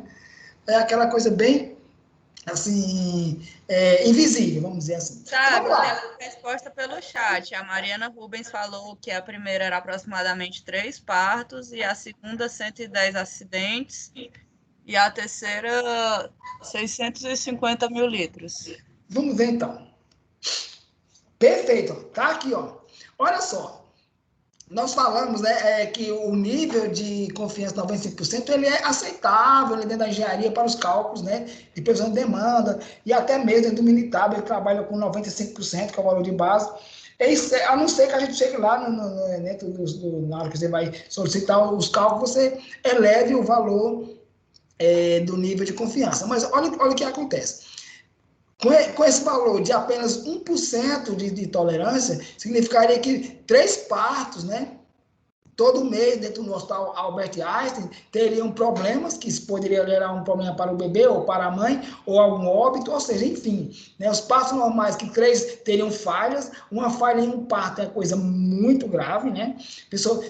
Todo mês, 3 mães saindo com seus filhos com problemas, que pode ser até problemas perenes por conta de falha no parto, o menino demorou muito, ou demorou a respirar e pode dar problema neurológico, enfim. O que isso representa para o hospital seria uma catástrofe, né? Saber que no hospital, todo mês, 3 mães vão sair com seus filhos doentes, ou vão morrer, alguma coisa vai acontecer. Colocaria em xeque a credibilidade do hospital. Né? Um aeroporto com 11 mil pousos e decolagens por mês significa que 110 pousos ou decolagens teriam um problema e iam gerar um acidente. Nós sabemos que acidente aéreo é algo muito sério. Eu posso ter uma aeronave com 300 pessoas a bordo. Aí imaginou ela pousando e ter um problema e colocar em risco a vida dessas 300 pessoas? Então, significava que as pessoas saber, esse mês tem 110 acidentes no aeroporto. Qual vai ser? Como eu não sei qual vai ser, então eu iria para um outro aeroporto. E a Ambev teria todo mês 650 mil litros de cerveja perdido. Ou seja, o que nós estamos falando aqui? De processos, né, que estão falhando e que, mesmo com um percentual de 1% de tolerância para um erro, né, pode gerar uma catástrofe ou até mesmo o fim de uma organização. Que é um hospital, todo mês, 3 mães morrem de parto, ele vai fechar pelo menos essa ala. Um aeroporto que todo mês tem 110 acidentes, ele não pode existir. E uma fábrica que todo mês pede 650 mil litros de cerveja, ela não vai aguentar. Então, para a gente entender como mesmo em um nível muito baixo de tolerância a um erro, pode levar a uma situação de bancarrota, uma organização. Né? Então, assim, e nós vamos ver que o caminho do Lean Six Sigma é um nível de confiança de 99,73, ou seja, nós chamamos de TPM, né, parto por milhão, ou DPMO, defeito por milhão de oportunidade, significa que a cada 1 milhão de produtos produzidos, né, apenas 3 oportunidades são utilizadas, ou seja, eu terei 3 produtos com defeito. Parece assim uma coisa assim, meu Deus, isso é realidade, mas né, isso é uma realidade, é pragmático e exequível, né? Desde que... Oi. Sandrine, aqui, só um comentário. O José Vai de Souza Rocha comentou no chat que, embora a margem de erro seja baixa, os resultados são bastante significativos. Foi um comentário. Exatamente como o aluno acabou de colocar. Uma margem de erro muito baixa, de apenas 1%, mas o resultado é altamente significativo. Ou seja, não é admissível, não pode. Em um caso de um hospital, tem que ser risco zero. Em um aeroporto é risco zero. Qualquer falha em um processo significa uma grande catástrofe. A gente vê que uma empresa aérea, uma vez ou outra lá, um avião cai, some, sei lá, agora sumiu um lá da Indonésia, ou cai, morre, assim, é uma polêmica, é um problema, é um transtorno, uma tristeza para o mundo inteiro. Imagine todo mês, né, em um aeroporto, 110 aviões decolando ou pousando e acontecer um acidente. Então, assim, nós temos que entender que os processos precisam ser melhorados mais e mais e mais por meio da melhoria contínua, que é uma das bases da excelência empresarial, né? Como a nível filosófico, ou seja, diário, filosofia de vida de uma organização, ou seja, melhorar continuamente. Se eu tenho um nível de confiança de 99%, eu preciso elevar esse nível, porque em casos ele não é admissível em hipótese alguma.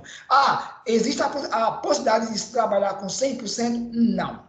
Não, porque é impossível que o processo não varie, que a variabilidade ela é inerente à natureza do processo. O que se busca é reduzir ao máximo possível essa variabilidade, né? Por meio de desenvolvimento de projetos de melhoria, principalmente, né, dentro da metodologia Lean Six Sigma, para tornar o processo robusto e eliminar a possibilidade de falha do processo com vista a uma insatisfação do cliente. Então, assim, a gente vê que na evolução as várias fases da revolução industrial, da gestão, né? Tudo é muito alinhado, a tecnologia ajudando, os clientes cada dia mais exigentes, atender a essas exigências, tornar esse cliente extremamente satisfeito, é importantíssimo isso, né? Fazer com que os projetos organizacionais estejam antenados com a estratégia, alinhados com a visão de futuro, com os indicadores. Então, isso tudo é o bojo, é a cerne do estudo e do pragmatismo da metodologia Lean Six Sigma, a qual nós estamos começando, né, a entender neste momento, nesse nosso mini curso de White Belt, né? São os primeiros passos do caminho dos Belts. E aqui nós temos agora, que coisa maravilhosa, os níveis Sigma, né? Aqui, um Sigma, um Sigma e meio, 2, 3, 4, 5 e 6, né? Six Sigma significa 6 Sigma. Sigma é desvio padrão, ou seja, defeito por milhão, como eu falei agora para vocês, que é o DPMO. Vamos falar muito sobre isso nos estudos, né? Sempre. Defeito por milhão de oportunidades. Então, a cada 1 milhão de oportunidades que eu tenho para produzir produtos defeituosos, eu só vou utilizar, no caso, como ele é 6 Sigma, 3,4. E aí surge uma coisa assim interessante. Sim, salva 3,4. O que isso quer dizer? Se vocês ainda não sei se já viram isso, né, no estudo lá, você lá na faculdade ou não, né, como é em relação a esses dados. Nós temos 2 tipos de dados. Os dados que eles são discretos e dados contínuos. Os dados contínuos, eles admitem, né, casas decimais. Os dados discretos, eles não admitem casas decimais. Eles são números, né, exatos, vamos dizer assim, no momento. Como é que eu sei que um dado ele é contínuo ou ele é discreto? Então, aí a cereja do bolo. O Lean Six Sigma, ele é quantitativo, trabalhamos com dados. Isso quer dizer que nós coletamos os dados. E sempre que eu for coletar dados, que eu utilizar um instrumento de medição para obter esse dado, seja ele qual for, um paquímetro, uma escala, um velocímetro, qualquer coisa que eu necessite, né? Instrumento para obter esse dado, então ele é um dado contínuo. Pronto. Então, se ele é contínuo, eu admito, então, a casa decimal. Mas, se para me obter esse dado, eu contar, nomear ou classificar, então ele é um dado discreto. Então, sobre dados discretos, não pode-se admitir número casa decimal. E aqui, quando eu estou falando em o 6 sigma é igual a 3,4, o que esse 3,4 está me dizendo? Eu não utilizei nenhum instrumento de medição para chegar nesse número. Então, automaticamente, ou eu nomeei, ou eu contei, ou eu classifiquei. Então, ele é um dado discreto. Então, se ele é discreto, então eu vou desprezar o 4, está depois da vírgula. Eu vou ficar apenas com 3. Não existe 3 defeitos e meio. Ou eu tenho 3 defeitos, ou eu tenho 4. Mas eu posso ter uma pessoa com 3,4 metros de altura. Ou eu posso ter uma peça com 3,4 centímetros, ou uma lâmina com 3,4 milímetros de espessura. Como é que eu vou saber isso? Quando eu utilizo algo para mim obter esse dado, algo que eu vou medir. Então, é um contínuo. Então, no caso aqui, se esse dado 3,4 ele é discreto, então eu vou dizer que o DPMO sobre o 6 sigma, que é um projeto de melhoria executado por um profissional BELT, quando dentro de executado, desenvolvido, dentro de uma forma disciplinada, na metodologia Lean 6 Sigma, ou seja, utilizando de uma forma bem disciplinada o D, o M, o A, o I e o C, que veremos isso bem direitinho daqui a pouco, ou na próxima quinta-feira. Então, só vou utilizar 3 oportunidades. Ou seja, cada 1 milhão de produtos que foram produzidos, apenas 3 estarão com defeitos.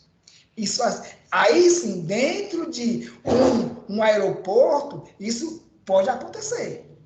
Pode acontecer. A cada 1 milhão de voos que vai ao ar, 3 dá problema. Porque é a variabilidade natural do processo. A cada 1 milhão de partos, eu tenho problemas em 3. É impossível ter 1 milhão de partos e todos serem bem direitinho. Tem 1 milhão de voos e em nenhum desses tem nenhum tipo de problema.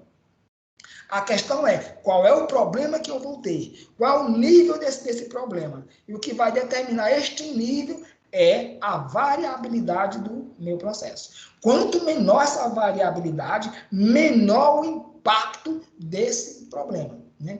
Vamos ver uma ferramenta que se chama da AFMEA, que é a análise dos modos e dos efeitos da falha, né? Que essa falha é o que provoca, né, a insatisfação do meu cliente. Aí nós vamos ver um estudo de como essa falha pode acontecer e qual é, ou seja, o modo como ela vai acontecer.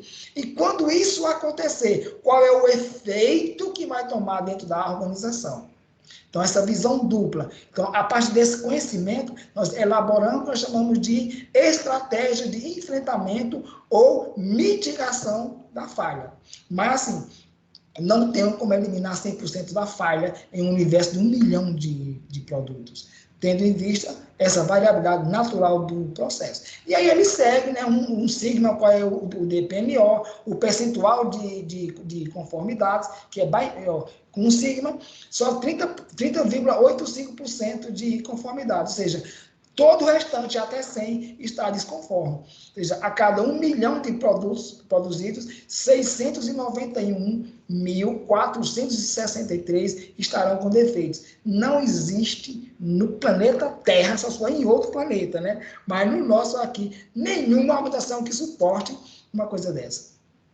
Eu tenho aqui com 3 sigma, por exemplo, né? Que tem um DPMO de 66.807. Não dá para cada 1 milhão de produtos produzidos em uma, digamos, na CSP, por exemplo, né? Aqui como exemplo, 66 mil produtos, 807 está com defeito. A CSP não vai aguentar isso e não suporta por conta dos custos envolvidos nos processos produtivos. E agora vamos discutir, né, um pouco mais sobre esse homem, né, que eu pessoalmente o admiro muito, que é o Dr. Edward Deming, né, que é vamos dizer assim, o papa, né, o clássico da gestão da qualidade. Primeira coisa que a gente tem que entender é o seguinte: a gestão da qualidade, que é vista ainda, né, dentro de uma visão míope, né, e uma visão arcaica por alguns gestores como custo. Mas a gestão da qualidade, ela não é um custo, ela é um investimento para garantir a melhor performance organizacional, a satisfação plena dos meus clientes e a garantia dos empregos. Então, se a gestão da qualidade, ela garante os empregos, então eu, enquanto colaborador, enquanto empregado, eu tenho que absorver isso dentro de uma visão e uma atuação filosófica, ou seja, diário para mim, tornar meus modos operantes, minhas atividades, as minhas entregas dentro do conceito de qualidade, que segundo o Dene, são 2 pontos principais. Atender às especificações dos clientes e aplicar a melhoria contínua. Aquilo que eu fiz ontem, que foi muito bom, que meu cliente ficou satisfeito, eu tenho que fazer da mesma forma hoje e melhorado, porque a qualidade ela não para, ela é contínua. Então, isso que leva uma empresa a viver, nós chamamos de excelência empresarial. Claro que tudo é movido e executado pelas pessoas. Então, o líder tem que estar atento às pessoas, como nós vimos, que é um dos pilares que levam para essa excelência, né? Junto com a extrema rapidez na preparação de máquinas e configuração de células de produção e fazer certo da primeira vez. Não dá para, não, se eu errar agora, da outra vez eu acerto. Para nós, isso não é uma realidade, não se aplica, né? Vamos estudando e aprendendo aqui. Nós buscamos fazer certo da primeira vez. E aí o Dene, ele colocou, né, que ficou para nós, né, são o saber profundo, ou os princípios do conhecimento profundo, que ele está em 4 pilares. Primeiro, a visão sistêmica. O que é isso? Né? É entender que a organização ela é um sistema, ela está envolvida na teoria do sistema, onde os pontos estão interrelacionados. Ou seja, isso implica que uma ação em um lado, em uma ponta, pode ter implicações muito profundas na outra ponta, porque tudo está interrelacionado. Então, quando falamos em melhoria, falamos em qualidade, gestão da qualidade, verdadeiramente, né, em um discurso e ação, estamos dizendo que essa qualidade, esses projetos de melhoria, essa visão da melhoria, ela tem que ser no total de uma organização. Não adianta eu aplicar a melhoria em um setor e deixar os demais trabalhando de uma forma comum ou linear. Ou isso acontece dentro da visão sistêmica, ou então não vai ter um resultado significativo e perene para uma organização. Segundo ponto, a teoria do conhecimento. O líder, né, ele precisa entender de uma forma muito clara, né, saber muito claro como que as pessoas aprendem, o que é que leva as pessoas à aquisição da aprendizagem, e depois que elas aprendem, como que elas disseminam esse aprendizado, esse conhecimento dentro da organização, gerando o que a gente chama de conhecimento coletivo, colocando a empresa dentro de um panorama de organizações que aprendem, né? Movido pela organização da aprendizagem. Que tem aqui um ponto de aprendizagem organizacional. Então, esse é o princípio do conhecimento profundo, a visão sistêmica, a teoria do conhecimento, o entendimento da variação, como nós acabamos de discutir, é importantíssimo eu saber que os processos variam, mas que qual é o nível suportável de variação desses processos pelos meus clientes. Até que ponto essa variação ela vai impactar negativamente a vida do meu cliente. Então, e esse entendimento nós vamos adquirindo, vamos nos apropriando dele por meio do estudo do Lean Six Sigma, a utilização das metodologias, as técnicas de coleta e análise de dados, e essas análises dentro da visão e da aplicação da estatística. Então, vou entendendo como o meu processo varia e como que eu posso reduzir essa variação. Em terceiro ponto está a psicologia, ou seja, o líder saber que ele trabalha com pessoas, então entender de motivação, satisfação, gratificação, relacionamento, feedback, todas aquelas coisas que estão relacionadas ao bem-estar dos meus colaboradores, são os meus clientes internos, é importante essa apropriação para uma gestão eficiente e eficaz, né? E contribuir de uma forma substancial com essa excelência empresarial. E aqui nós chegamos, né, dentro de um ponto, nós vamos ver acerca da verdadeira melhoria, né, que é o alvo, né, de um projeto Lean Six Sigma, do desenvolvimento de um trabalho, de um belt, até um white belt, yellow, green, black, master black, como seja. Como é que ele pode, então, começar a entender acerca da melhoria. Primeiro, a gente tem que saber o seguinte, que toda melhoria, ela só acontece se antes houver uma mudança. Ou a gente aplica uma mudança, ou a melhoria não vai acontecer. Fazendo da mesma forma, as coisas não vão melhorar. Com o mesmo conhecimento linear, eu não consigo entregar a melhoria que o negócio da organização para a qual eu faço parte exige e necessita para se manter competitiva no ambiente de negócio. O outro ponto é entender que nem toda mudança leva para uma melhoria. Então, melhoria, ela necessita de mudança, mas do outro lado, melhoria é diferente de mudança. São pontos que, ao mesmo tempo que eles se conectam, se complementam, eles também se separam dentro de uma outra abordagem. E aí fica uma questão de importância no início do desenvolvimento de um projeto Lean Six Sigma, de começar a caminhar, a andar em direção à melhoria organizacional, à excelência empresarial, se fazer essas 3 perguntas. Primeiro, o que queremos melhorar? É uma questão de foco. Focar. O que é que eu quero melhorar? E essa melhoria ela vai ser nos processos, mudando a performance do indicador. Segundo, como saber que a mudança é uma melhoria? É uma questão de cálculo, de estatística, de assertividade. Porque eu tenho que entender claramente se essa mudança que nós queremos aplicar, ela verdadeiramente me leva para uma melhoria ou não. Porque nem toda mudança provoca uma melhoria, ou leva ou produz uma melhoria. E no terceiro ponto, quais mudanças podemos fazer? Isso é conscientização. Existe, claro, uma realidade que chama-se essa diferença, esse gap entre aquilo que eu quero, que eu necessito, inclusive, e aquilo que eu posso. Porque haverá situações em que nós não vamos poder aplicar as mudanças necessárias para chegar a uma melhoria. Mas se eu preciso da melhoria, então eu preciso preparar todo o ambiente organizacional para enfrentar essas mudanças, né? E torná-las exequíveis, inclusive. E aí temos, dentro desse caminho, uma prerrogativa, né? Algo que acontece, que é bastante frequente, que é a resistência das pessoas. Por isso que um dos pilares, né, que me leva lá para o topo é envolver as pessoas.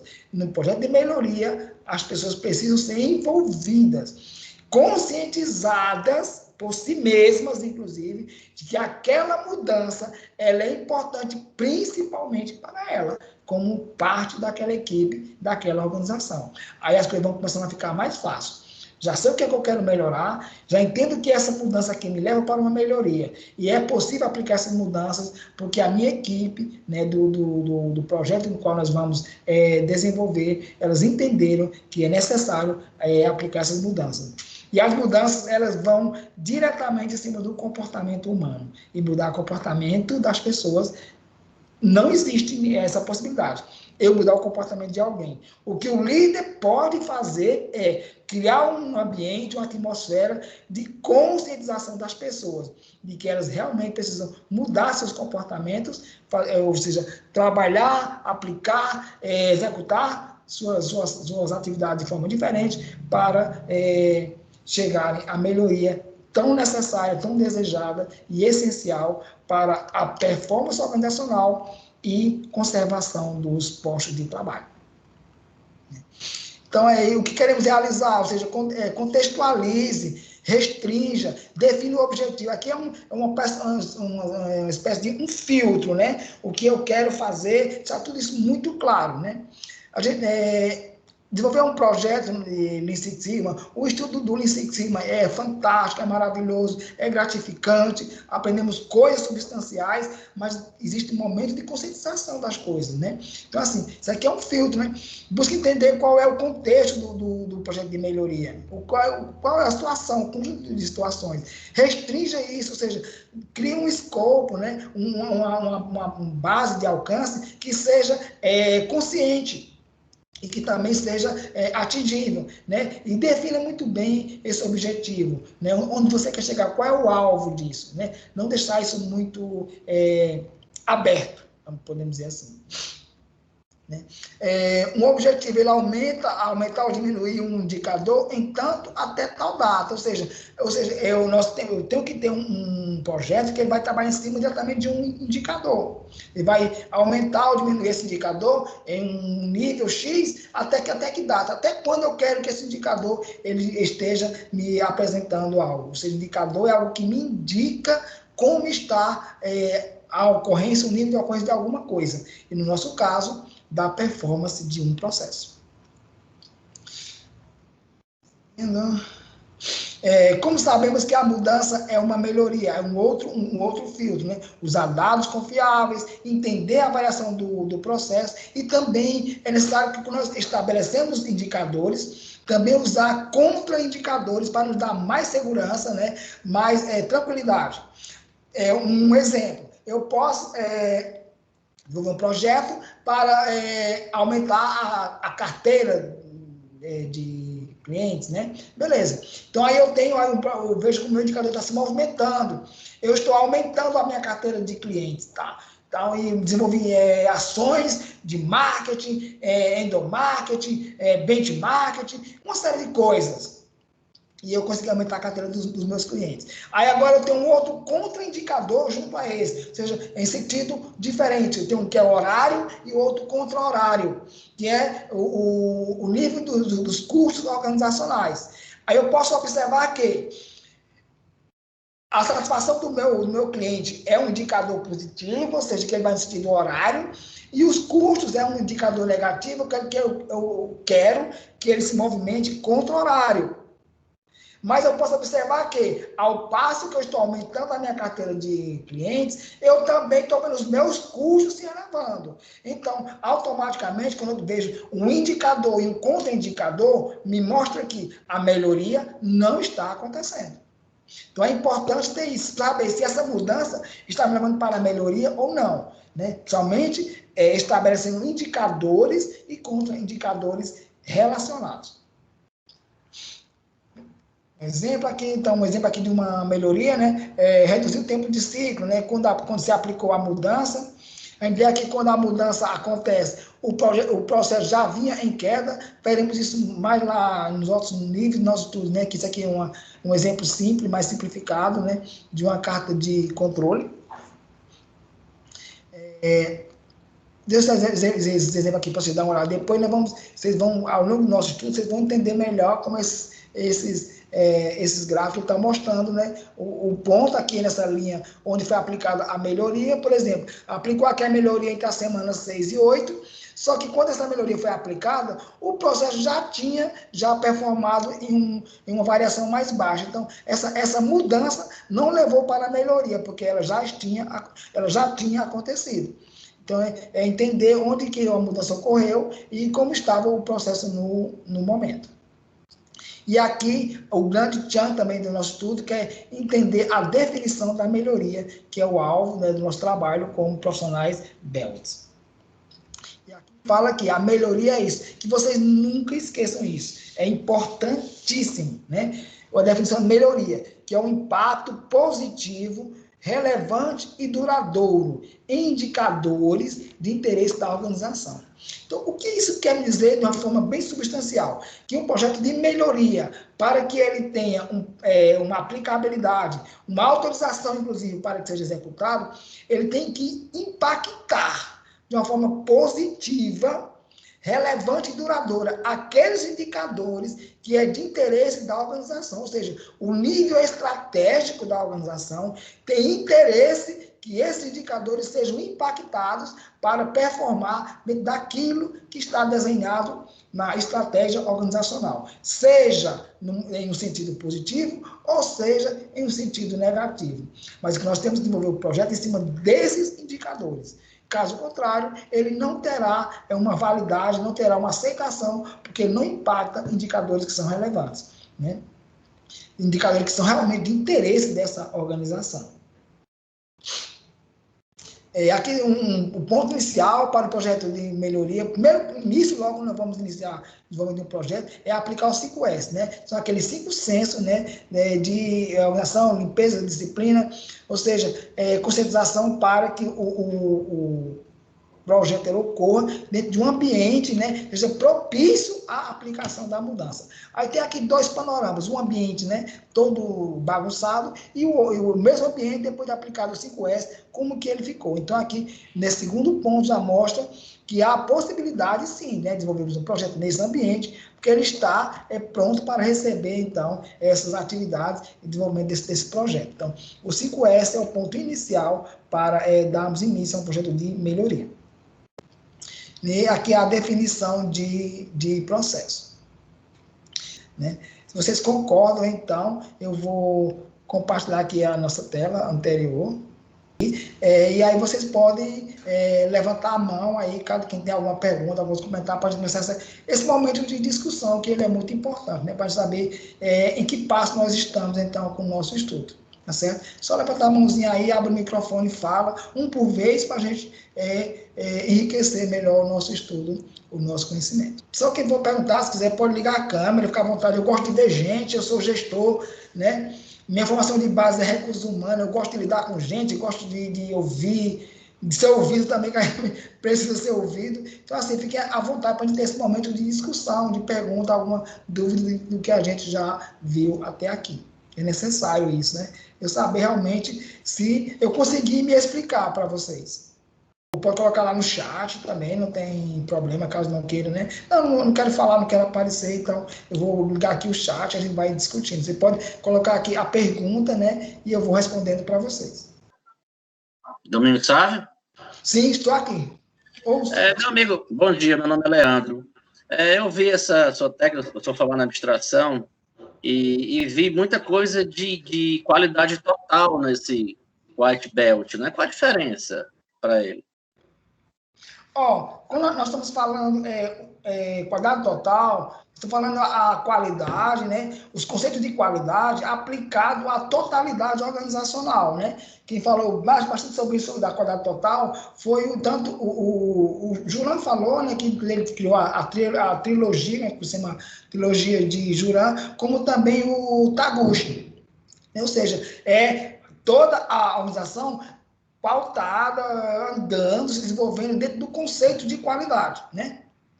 Que é melhorar continuamente, atendendo às especificações dos clientes. E o Lean Six Sigma, ele é uma metodologia, né?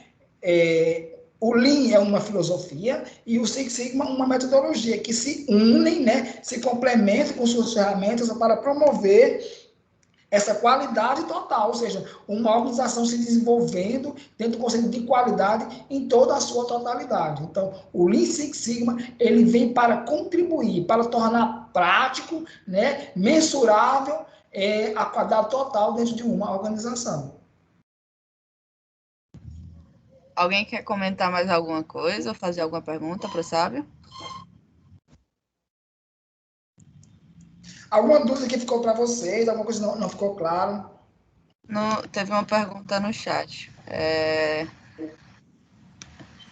O Maquion falou, o Seis Sigmas aplica-se também à segurança do trabalho? Maquion, né? Maquion. Então, Maquion, por exemplo, eu não sou especialista em segurança do trabalho, tá? Mas assim, a gente pode ter um entendimento inicial, né? Que o que busca a segurança do trabalho é reduzir acidentes, ou até mesmo eliminá-los, né? E existem as ocorrências de acidentes, tipo, em uma empresa siderúrgica, né? Eu tenho um nível de acidente X de colaboradores em uma caldeira, ou em uma linha de produção, ou eu tenho uma lâmina, né? tem uma lâmina lá cortante de uma chapa de aço, coisa do tipo, em que está acontecendo muito acidente com os colaboradores. E aí, então, a segurança do trabalho, eu entendo, né, no primeiro momento, assim, que ela vai buscar garantir que esse trabalhador trabalhe com segurança. Então, nesse sentido, nesse momento, o Lean Six Sigma pode ser entendido, né, e absorvido como o caminho metodológico, certo? Que vai nos mostrar as aplicações, as ferramentas que serão necessárias e que contribuirão para reduzir e, de preferência, eliminar esse nível. Quais são as causas, né? E por que isso acontece? Então, vamos coletar os dados, quais são os horários que mais acontecem os acidentes, ou os turnos, qual é a máquina que mais provoca acidentes, qual é o sentido desses acidentes. E por meio eu vou coletar esses dados, né? E eu vou analisar esses dados e depois implantar a melhoria. Então, nesse sentido, nesse momento, o Lean Six Sigma ele vem diretamente para contribuir com a eliminação desse problema. Entendendo que eu preciso ter dados que sejam confiáveis e trabalhar em cima dos dados. Nós trabalhamos com fatos e dados, em uma base quantitativa. Não só porque o acidente acontece, eu quero saber em que nível ele acontece, quantidade, horário, turno, máquina, quais são as máquinas que mais provocam acidente. Aí a gente faz uma análise de correlação, pode ver um estudo de dispersão, ou seja, como que isso acontece. Então, o Lean Six Sigma, ele se aplica a todas as áreas de uma organização, né? Nós temos o Lean Office para a área administrativa, o Lean Healthcare para a área da saúde, o Lean Manufacturing para a área de produção industrial. Então, assim, em todos os locais, a área de produção, de estar produzindo algo, produto ou serviço, se aplica o Lean Six Sigma. Um outro ponto também a ser observado a utilização do Lean Six Sigma, pessoal, ele não é para problemas comuns que eu já sei a causa. Eu desenvolvo o projeto Lean Six Sigma para projetos que são chamados de desconforto organizacional, que não se sabe a causa, e eles estão na sua recorrência. Então, vem nesse momento o Lean Six Sigma para nos mostrar quais são as causas, por meio de uma análise profunda desses dados, e aí então se aplica uma melhoria. Eu tenho... muitos trabalhadores reclamam da comida, né? Digamos assim, um exemplo. Aí é uma coisa mais simples, né? Não precisa um projeto Lean Six Sigma para eu saber porque está reclamando da comida. Apenas vamos fazer uma análise da comida, pode ter um sabor, um nível de sal, coisa do tipo, um exemplo. Mas que muitos trabalhadores têm um nível de turnover muito alto, né? Digamos, 6 dias da semana. Aí eu posso desenvolver um projeto Lean Six Sigma, porque eu não sei por que, digamos, na quarta-feira, tantas pessoas faltam ao trabalho. É uma coisa incomum, é uma digestão, né? Um desconforto organizacional. Então, vou ali o projeto Lean Six Sigma para entender por que aquele nível de ausência ao trabalho nas quarta-feiras, e eu posso chegar à conclusão de que seja a alimentação que é ruim, naquele dia as pessoas não gostam e preferem ficar em casa para se alimentar em casa. Pode ser um caso desse. Que, veja, são abordagens diferentes, chegando quase que em um ponto comum. Sabe, a gente tem outra pergunta do José Onofre também, a importância do 5S e como garantir a confiabilidade de dados estatísticos. A importância do 5S, como eu falei, antes que a gente inicie um projeto, um trabalho com o Six Sigma, um profissional belt, ele precisa manter essa organização, organizar o local de trabalho, né, por meio desse 5S, os 5 sensos de organização, de administração, da minha área de desenvolvimento do meu projeto, para que então eu comece a desenvolver o meu projeto, desde a elaboração do projeto inicial até a análise metodológica e disciplinada das 5 partes de desenvolvimento do meu projeto. Então, assim, o ponto inicial é organizar o local onde será feito o meu trabalho. O outro fala, como garantir a confiabilidade dos dados estatísticos. Então, essa confiabilidade dos dados estatísticos, José Onofre, ela é garantida por meio de uma metodologia, de um estudo aplicável, né, que nós chamamos de MSA, que é a análise do sistema de medição.